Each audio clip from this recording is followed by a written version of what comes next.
While enjoying a weekend reprieve from the Texas Military Department's COVID response mission, First Lieutenant Christopher Hinman found himself at the center of a rescue story. This was all just supposed to be a weekend camping trip. I didn't actually get on the road and packed up and ready to go with my friends until maybe 8 o'clock at night. My friends were a little hesitant about going out into the night. They didn't want to get lost, and they were a little inexperienced when it comes to going off hiking and camping, especially at night. They picked a good weekend to hike and come into the park because it was good weather and it was really nice colors that weekend. So, God puts people in places where they belong, and I feel certain that they belonged there with her. If she had waited all night long and then some morning hiker, I don't know that she had been in the same condition that we found her in at 1 o'clock.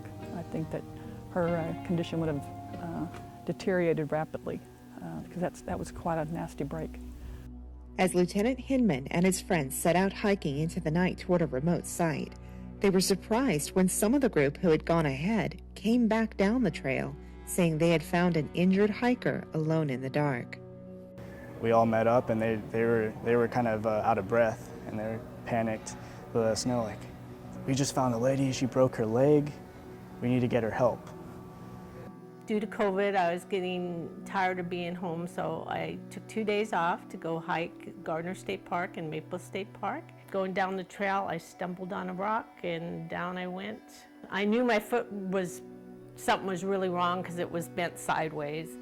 I decided that I'd just make myself comfortable. Somebody will be up in the morning. She was able to crawl herself back up to the middle of the trail because she figured, I need to be seen. And she said she had been waiting there for hours, and mind you, she was day hiking, so she didn't have anything to set up camp for the night or keep herself warm. She just had her jacket or a little day bag and I think a little water bottle or something. About 10 o'clock, 4 or 5 hikers showed up. They had the headlights on, and I saw their lights, and then I called out and I go, "Thank God you're here." And they were probably pretty surprised when they found me laying there, but they immediately went into action to help me, so that was really great. She was as happy as could be. She was ecstatic that there were people out here in the middle of the night hiking around. She thought we were crazy, and I just thought, I'm so happy that we decided to come out here and do this because so much was going against us. They gave me a bedroll, a blanket, they propped up my foot. They had a chemical ice pack thing and broke it open and put it on my foot. They all stayed with me until the EMS team showed up. We just talked with her for the next hour and a half that we sat with her waiting for help. I mean, I'm kind of a goofy guy. So, that's what I did. I was there to make her smile, make her laugh, and get her mind off of it. They did a fantastic job keeping her warm and comfortable and alert. Easily she could have gone into some kind of shock because it was a pretty bad break. The ankle was nasty looking. It was fully hydrated, fully alert.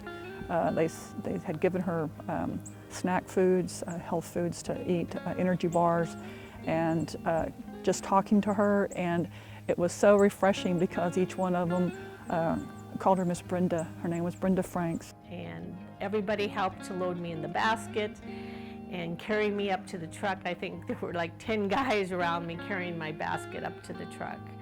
When we got her all into the emergency basket, they were all wishing her well, and just you could tell that they had made a connection with her in those hours, because any rescue here it's a long ordeal. There's no clear, easy route to get to anybody. So when something like this happens, we get there as quick as we can, but it's not quick, because of the terrain.